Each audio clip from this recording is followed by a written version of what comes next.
Hello students, welcome back. In sections 1 and 2, we went through various examples of integration by substitution, including some advanced examples. However, all of them were indefinite integrals. Now let's talk about definite integral computation. Here's a motivating example, and there are two methods. Method number 1 is pretty much standard. Calculate the antiderivative first, and then apply the fundamental theorem. How do you calculate the antiderivative? Integration by substitution that we studied in lessons 1 and 2. As a matter of fact, if you go back to section 2, right here, this problem, we have the very same problem here, recycled back down here. So of course, you can do this. Let's go ahead and do that. Find out antiderivative using the integration by substitution. So we have this denominator, red, and then dy, blue. And then this is the way the substitution works. Z as y squared plus 2y, derivative, and so for dy, and substitutes those back into this original integral. But not the entire original integral, but the indefinite integral only. And then we get to the bottom of it. Okay, we got the antiderivative computation done. So let's go ahead with the fundamental theorem. Plug in the top and plug in the bottom and subtract one from the other. All good. By the way, here, you don't need this plus c, do we? They're going to be cancelled out anyway. Now, if you have a problem that has part A and part B, and part A is asking the antiderivative, then of course you need this plus c.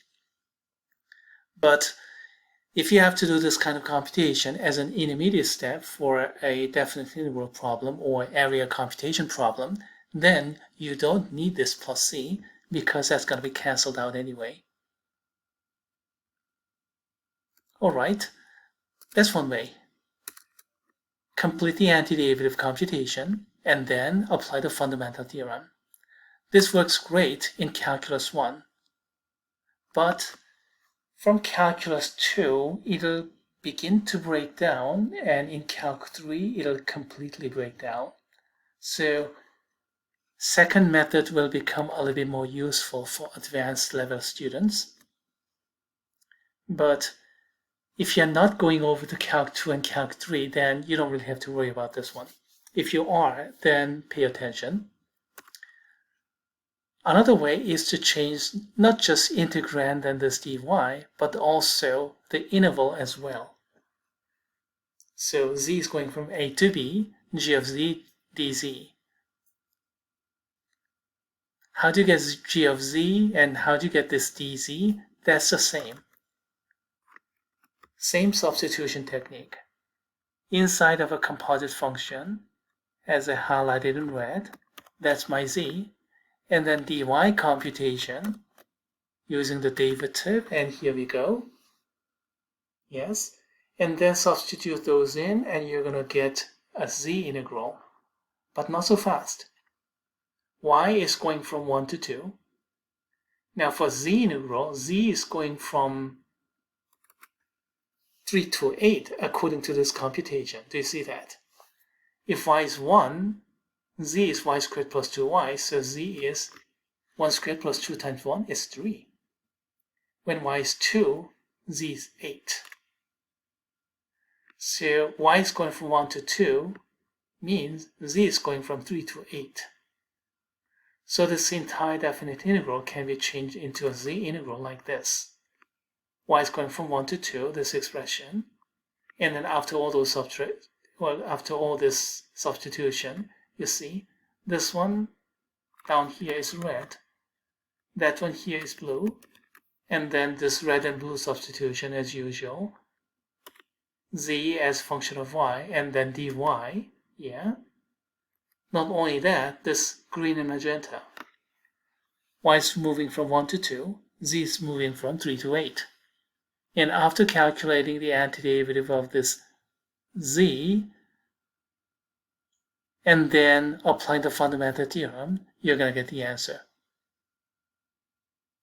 The second method is a little bit harder and a little bit more advanced, but it can be extended further into the general situation. In Calc 2, it'll begin to shine. In Calculus 3, you'll have to do it this way. But if you're not going to Calculus 2 or 3, then you don't really need it. You can stick to method number 1, which majority of the students will do. At least that was my experience. Let's see, do we have some time for example problems? I guess we do. Well, we completed this already, so let's move on to the next one. Now, as for the antiderivative computation, we went through this example already here in this problem here. So you should be able to do this in method number 1. Find out antiderivative and then apply the fundamental theorem. Plug in theta equals pi over 2 and plug in theta equals to 0, subtract one from the other, and that's it. So I'll explain only solution number 2.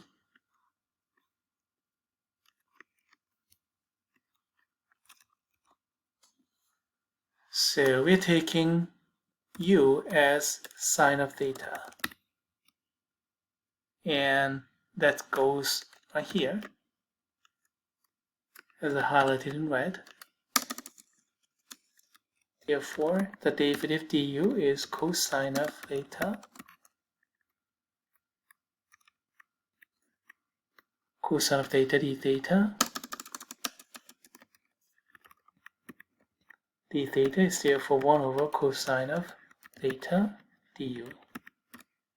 Let's highlight this latter in blue for this substitution.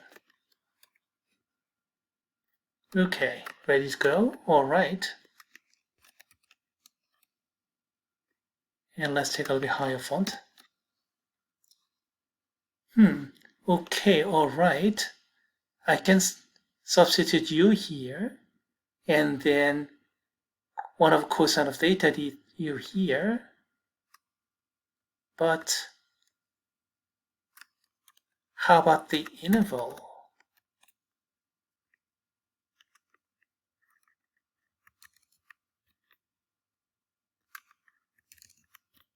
How about the interval? Theta starting from 0 and then ending at pi over 2. How about those? Well, let's keep those coloring.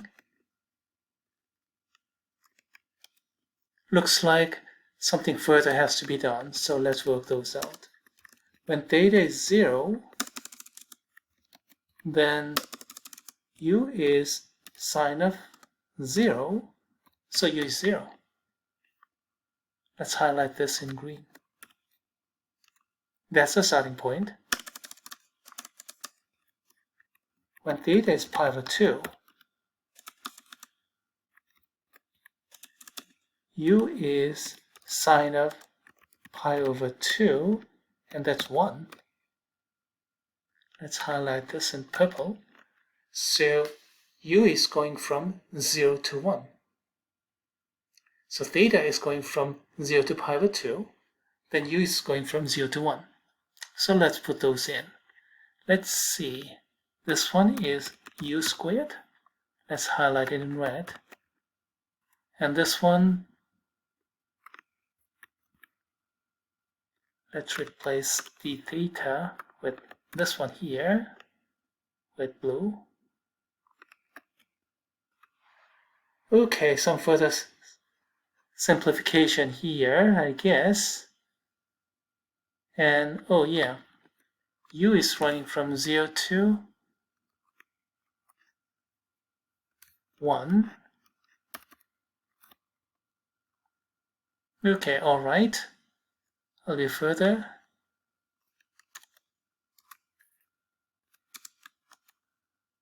this cosine of theta and this cosine of theta canceling out. I don't need this coloring anymore.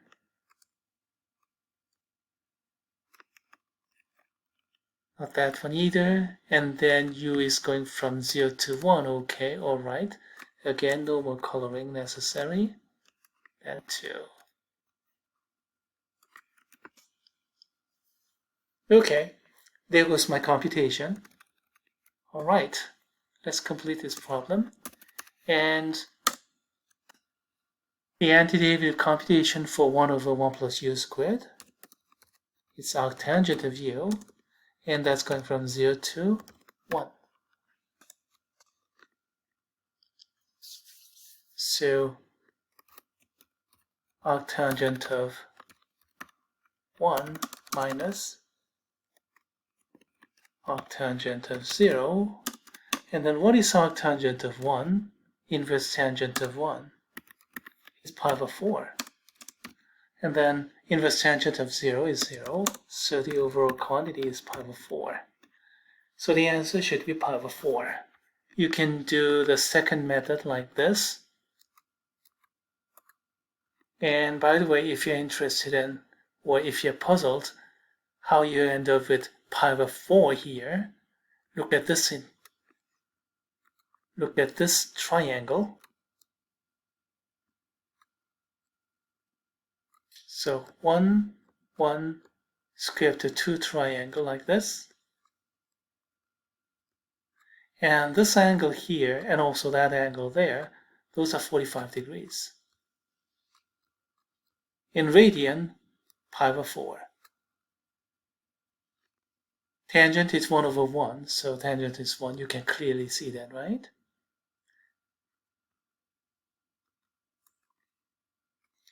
Okay, so much for this problem here. And let's see, yeah, I have both solutions here. Method number 1 completes the antiderivative computation, the same as section 2 problem, and then apply the fundamental theorem. Or you can adjust the interval as well, and then work out. Now, do we have enough time for more? No, not really, so let's stop here, and let's meet again in a separate video.